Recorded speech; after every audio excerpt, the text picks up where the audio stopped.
2021 সালে যে সমস্ত ছাত্রছাত্রীরা মাধ্যমিক দেবে তাদের জন্য আজকের এই ভিডিওটা অত্যন্ত গুরুত্বপূর্ণ।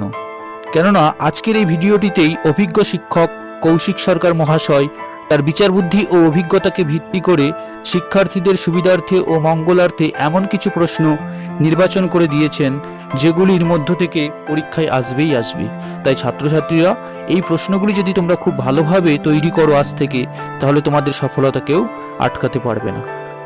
অভিজ্ঞ শিক্ষক কৌশিক সরকার মহাশয়ের প্রতি যথাযোগ্য শ্রদ্ধা ও সম্মান জানিয়ে আজকের ভিডিওটি শুরু করছি।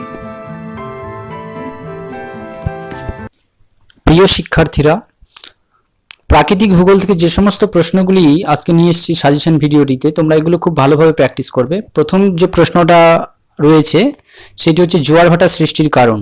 এই জোয়ার ভাটা সৃষ্টির কারণ 2021 সালের জন্য অত্যন্ত গুরুত্বপূর্ণ। আর এর পরবর্তী যে প্রশ্নটা রয়েছে সেটি হচ্ছে বিশ্ব উষ্ণায়নের প্রভাব। তারপর রাখা হয়েছে বায়ুমণ্ডলের উষ্ণতার তারতম্যের কারণ। এখানে যে প্রশ্নগুলো রাখা হয়েছে চ্যাপ্টার ওয়াইজ আমি রাখিনি, কেননা এগুলো ইম্পর্ট্যান্ট, অর্থাৎ গুরুত্বের ভিত্তিতে সেগুলো রাখা হয়েছে। নেক্সট কোশ্চেন, বৃষ্টিপাতের শ্রেণী বিভাগ। এরপর যেটি রাখা হয়েছে সেটি হচ্ছে বায়ুর ক্ষয়কার্যের ফলে গঠিত যে কোনো তিনটি ভূমিরূপ চিত্রসহ আলোচনা করো, অথবা বায়ুর সঞ্চয় কার্যের ফলে গঠিত যে কোনো তিনটি ভূমিরূপ চিত্রসহ আলোচনা করো।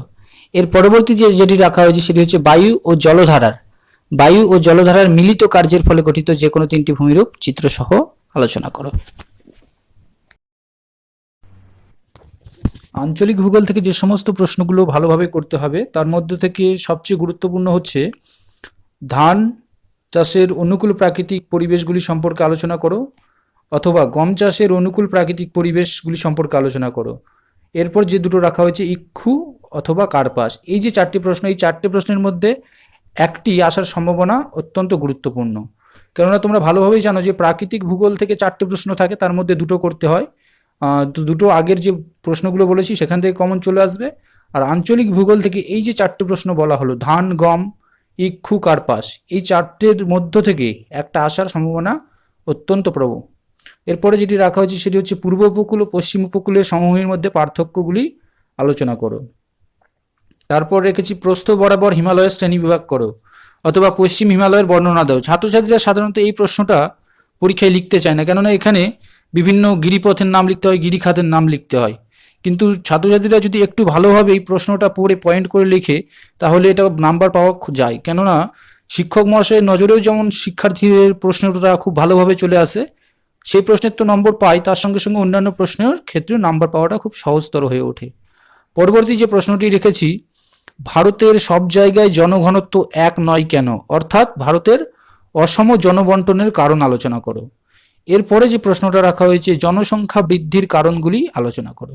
তাহলে জনসংখ্যা বৃদ্ধির কারণ, এটাও এই বছরের জন্য most important question. Next question রাখা হয়েছে পূর্ব ও মধ্য ভারতে লৌহ ইস্পাত শিল্পের কেন্দ্রীয় ভবনের কারণগুলি আলোচনা করো। তারপর যেটি রেখেছি উত্তর ভারত ও দক্ষিণ ভারতের নদ নদীর মধ্যে পার্থক্য লেখো। উত্তর ভারত ও দক্ষিণ ভারতের নদ নদীর মধ্যে পার্থক্য লেখো। নেক্সট কোশ্চেন, ভারতের মৃত্তিকার শ্রেণীবিভাগ করে যে কোনো দুই প্রকার মৃত্তিকার বর্ণনা দাও। ভারতের মৃত্তিকার শ্রেণীবিভাগ করে যে কোনো দুই প্রকার মৃত্তিকার বর্ণনা দাও। তো প্রিয় শিক্ষার্থীরা, তোমাদের এই কথাই বলবো যে তোমরা এই প্রশ্নগুলো খুব ভালোভাবে প্র্যাকটিস করো, দেখবে তোমরা সফল হবে। এছাড়াও তোমরা যে সমস্ত গৃহ শিক্ষকদের কাছে পড়ো বা বিদ্যালয়ের শিক্ষকদের কাছ থেকে জিওগ্রাফি পড়ো, তাদেরকেও এই সাজেশনের বিষয়ে তোমরা তাদের মতামত গ্রহণ করতে পারো। আর এই প্রশ্নগুলি না পড়লে মনে রাখবে তোমরা পরীক্ষা হলে কিন্তু বিপদের সম্মুখীন হবে। তাই আজ থেকেই এগুলো অন্ততপক্ষে পড়ে যাবে পরীক্ষার জন্য। আর এভাবে আমাদের প্রচেষ্টা, তোমাদের কর্মোদ্যোগী মনোভাব এবং গৃহশিক্ষকদের অক্লান্ত পরিশ্রম তোমাদেরকে সাফল্যের পথে এগিয়ে যেতে অনেকটাই সাহায্য করবে। তো আজকের মতো পর্যন্তই, আবার দেখা হবে নতুন কোনো ভিডিওতে।